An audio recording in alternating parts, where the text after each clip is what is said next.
What is up, guys and gals? Raph once more from BNC Camera.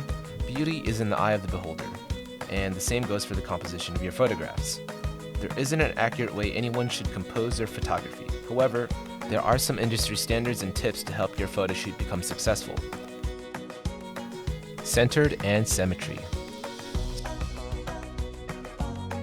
Centering your subject can be something photographers might debate. Sometimes centering the subject of your photo doesn't work. Then there are other times where it works very well. Often when you're shooting something symmetrical, centering your subject is the way to go. Framing your photo. Another way to add interest and depth to your photo is by framing your subject. Framing will help give your subject a unique perspective and a clear focal point. Framing out an image can be used with architecture, nature, windows, or other similar elements.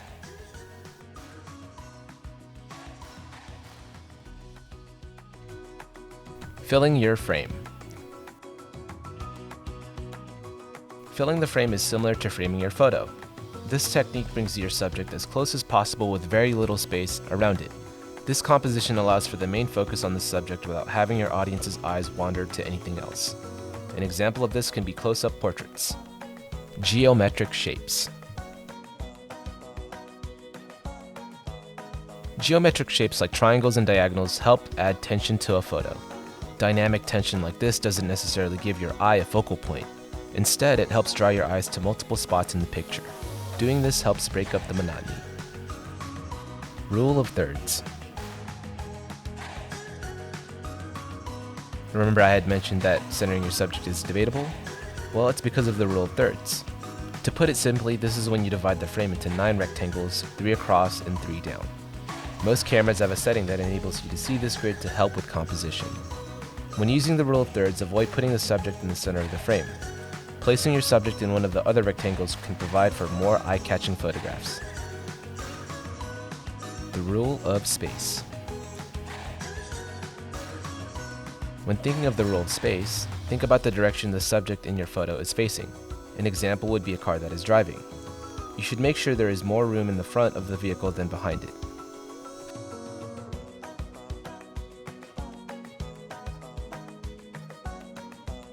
Foreground, interest, and depth.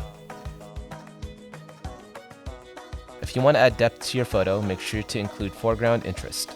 Adding foreground interest also gives your photograph more character and helps it to stand out. It allows your image to seem more like real life. Leading lines. Another common composition technique is called leading lines. Photographs showing this usually have streets, paths, rivers, railroads, and more. These lines lead your eye to a focal point in the photo. These lines don't even have to be straight. They can zigzag or be curvy. Textures and patterns. The OCD in all of us makes it easy to be attracted to patterns. Patterns are soothing to so many and also add stability. Patterns in a photo can be something like a series of bricks or flower petals. Textures are also pleasing in the same way that patterns are. Negative space. This technique is the exact opposite of filling your frame. It suggests having plenty of negative space to help give a minimalistic aesthetic to your photos. Without any distraction, eyes will automatically go to the focal point. Switch up your point of view. Sometimes getting a different photo is as simple as changing where you're standing.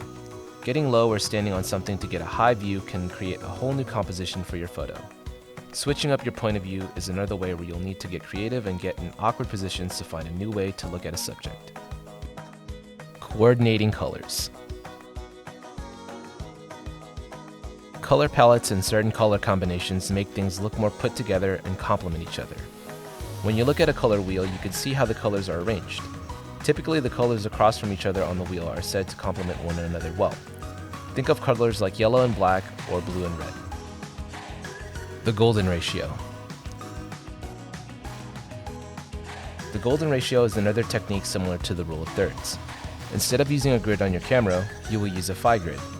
A phi grid is similar to a spiral, almost like a snail shell.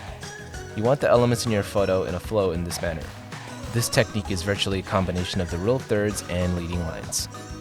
and it's all we could rattle off within regards to photography composition techniques. Hopefully these tips will serve you well when you're out there shooting. Give the video a like and subscribe as well, as we'll be posting more content that'll help you in your photography endeavors. Hey, thanks for catching the video. Raph from B&C Camera, and until the next one.